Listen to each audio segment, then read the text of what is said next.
Welcome to all who are joining our talk show on the importance of empathy. My name is Jeff Schuler. I'm the superintendent for District 200.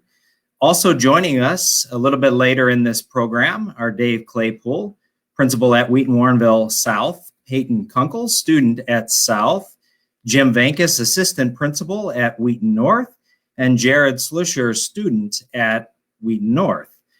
I'm going to now welcome right into our program Dr. Michelle Borba. We're running Michelle into the program. Had a little bit of a technical difficulty as we got started this evening, but we're going to bring Michelle in, I believe, via telephone. So welcome, Michelle. Oh, thank you, Jeff. I'm so sorry. I live in Palm Springs. It's 90 degrees and lovely, but we've been having mini earthquakes. So, of course, in the middle of a coronavirus, we have earthquakes instead, but it doesn't make any difference. We're going to get through it, and I'm absolutely honored to be here. Absolutely. And again, here's what we're going to model today. We're going to model the value of flexibility as we talk about the topic of empathy. So, Michelle, do you want to get started and introduce yourself, and then we'll jump into our program today? Yeah, I'm in Palm Springs. I'm a former teacher, but along the way, I got to have this immense opportunity of flying all over the world. I worked in about 5 continents in 43 countries, and I discovered that the greatest need that we all need right now, even though we all have the same hope and dreams, is empathy. That's what we're talking about today, and I swear it's the best thing that we can have to get through this virus and any other time. And I understand that you and other members of District 200 have a few questions for me. Yes, we do, and I'll get started with the first question. So first question, just what is empathy? And you mentioned how important it is, but why is it important during this time? Well, empathy is this wonderful human trait where you feel with another person. So if you notice a friend is being left out, or he just got bumped from a team, or he was bullied, you kind of understand how they feel, and as a result of it, you want to act on that feeling. That's called compassion and courage. And what we realize is that really is what strengthens relationships. It opens the trust with others. It's really the basis of happiness and success. And the best thing that we now know also is that we can cultivate it. Right now, I think it's an essential, especially in the midst of a pandemic, because it's all going to bring us together and help us get through this together. Michelle, I know you had a chance to spend some time talking to both some staff members and some students from District 200. Can you share a couple of examples or some things that have stuck with you about empathy and positive action from those you've talked to? Well, the most important thing is it was an absolute joy, because what I was doing is interviewing your students, and they're very caring kids. They're very concerned about their family, but they're already doing simple things that are really based in empathy. My favorite first one was understanding that some of them are creating what's called quarantine gift bags. They're just filling little bags with gum or candy and a little handwritten note, then dropping it off at different friends' driveways each day, just to let them know that they care and they're concerned. That's wonderful. Or another one was that one of their classes was assigned to write about someone who they thought made a difference on the person's life. One of your students said they chose to write about a peer and say why that she'd meant such a major difference in her life, but she called her up and read it to her friend. She said the friend just broke out in tears of gratitude and didn't realize that she'd made such a difference on the girl's life. Those are stories that right now are being posted in your community on Pride. The other one that I love is how many of your students were commenting on your teachers. Right now, what they're doing is just doing little quick email check-ins with some of your students. It'll take a while to get to all the students. But your students said it was an absolute joy to realize that they were cared about, that their teachers were still concerned about them. And all of those are examples of empathy, feeling other, and you're already doing it. Thanks for sharing that, and thanks for that reflection. Next, I'm going to turn it over to Peyton and Jared, who are going to ask some questions of Michelle. They're both students in District 200.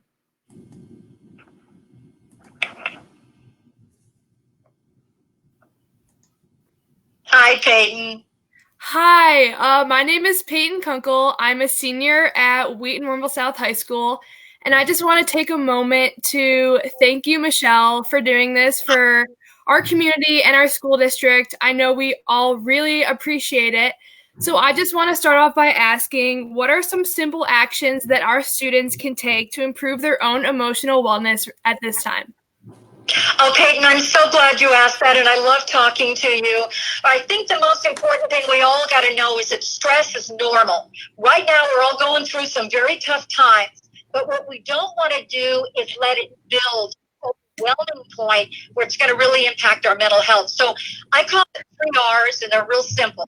The first thing is everybody right now can recognize your own unique stress signs. You're going to be stressed, but how does stress look like to you? And it's going to be different than your mom or your dad or your friends. It could be headaches, or it could be stomach aches, or losing sleep, or you're breathing a little bit more rapidly, or maybe you're having trouble focusing, or you're kind of withdrawing or a little more irritable.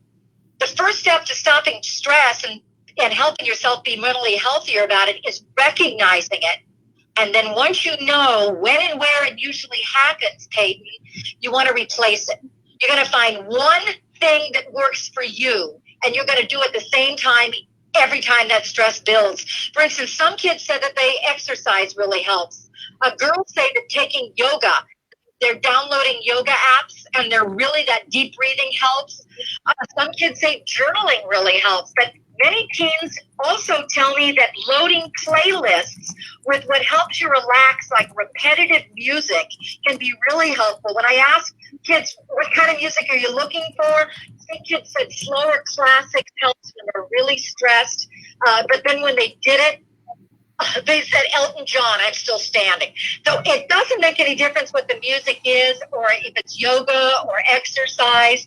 Find one thing that's going to help you, and then keep doing it till it becomes a routine. You'll be able to do it now as well as the rest of your life. And that's how you're going to really be going through a more emotionally well state right now. Thank you. You're welcome. Okay, hi. My name is Jared Slusher. I'm a senior at Wheaton North High School.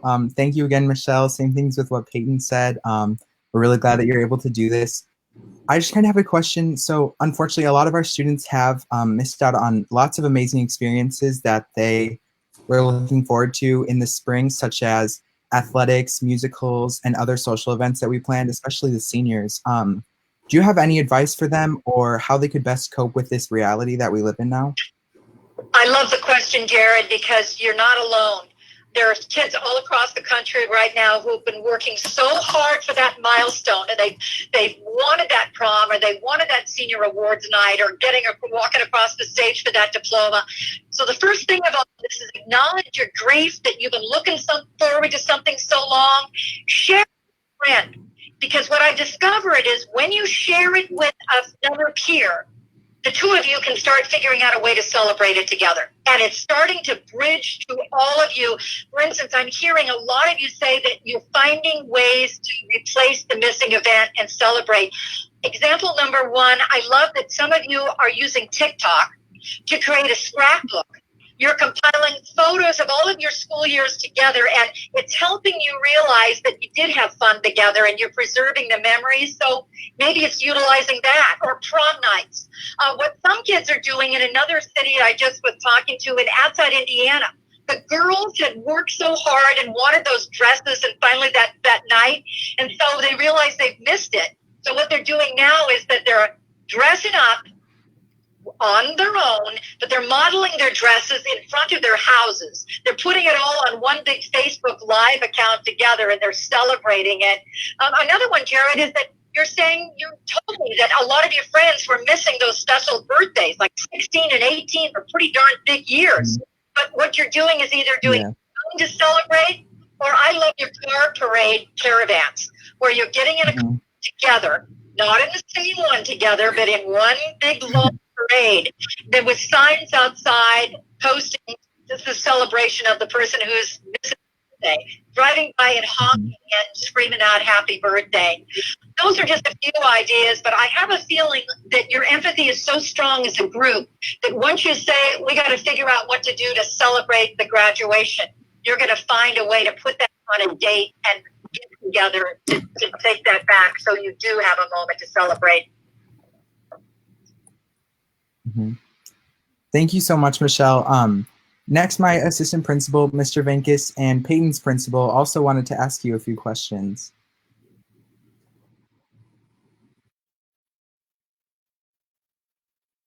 Yeah, 1 second. Hi. 1 second. All right, Dave and Jim, you're Hey, in. Michelle.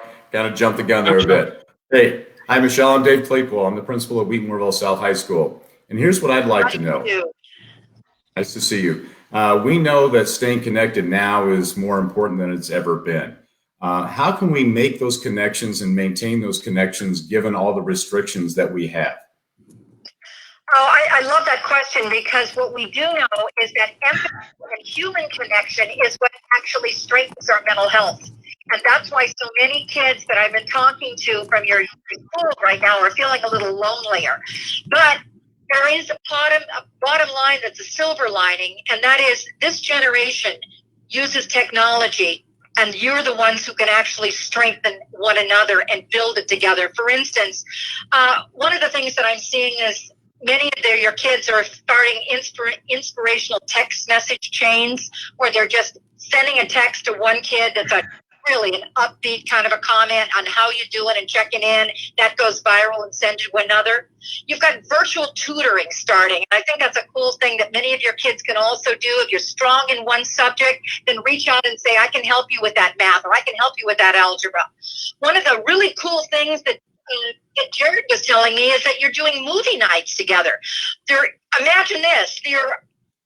As kids, you're creating one big Google Doc of all the movies you always wanted to watch, but you didn't have time to do it. Well, now you have that time.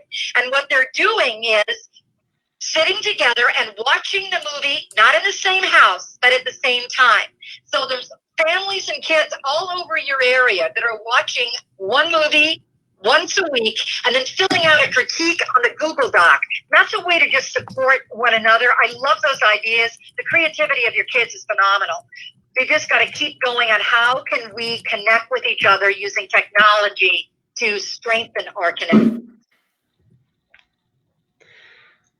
Hi, Michelle. I'm Jim Venckus. I'm one of the assistant principals of Wheaton North.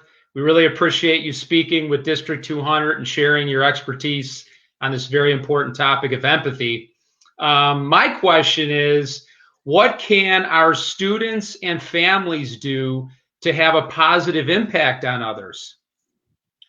I love the question, because I think it's the same question I'm getting from both teens as well as parents and educators. We have this capacity for empathy, but it goes in sleep mode in stressful times. Actually, your empathy can dial down because your stress is too high. So what we need to do during these times is being a little more intentional about reaching out to one another. And when we do that, it helps our mental health. It raises our empathy, but it also helps another. And it's a lot easier than you think. UCLA, a fabulous study. What they had is subjects write either supportive letters to a friend who they knew was a friend in need, or write about a neutral topic. Now, those who thought they were helping out a friend actually boosted in a tremendous reduction in their own stress. So the first suggestion is, think about somebody right now who you know is struggling or lonely. It could be somebody in your own family. It could be a peer. It could be somebody who is maybe a distant relative, but they need your support. Text them or just FaceTime with them, because it's the best way to reduce fear or stress. It doesn't have to be time consuming. Keep social distancing. Actually, one of the most important reasons why you're wearing that mask and you're washing your hands, it sounds so simple, but it's not that you're just helping yourself. You're saving somebody else's life. That's a way that you boost empathy. If you're over 17, you can donate blood. Some of you who have that license, think about others in your neighborhood or an older neighbor. Can you volunteer to pick up some groceries and drop it off at their porch, or write a thank you note? I did an interview with some kids in my own town right now, and they were really concerned about first responders, the grocery store clerks, the UPS truck drivers, the emergency medical teams, the doctors.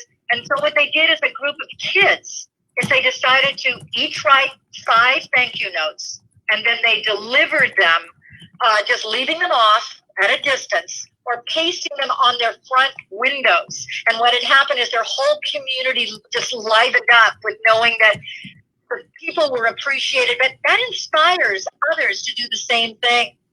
Some of your kids also said that they got a hold of their younger brothers and sisters' sidewalk chalk, and they were writing inspirational notes on their own driveways or on sidewalks, and what was happening is other kids were replicating the same thing. Those are ideas that are so easy, but don't do my ideas. Think about what works for you. Think about somebody who's lonely and how you can reach out for them. That's how you build strength together, and that's what empathy is all about right now.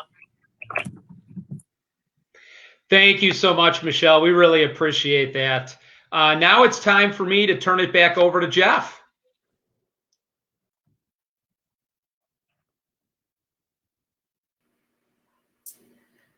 Thank you, Jim. Thank you, Dave. Thank you, Peyton. Thank you, Jared, for some incredible questions.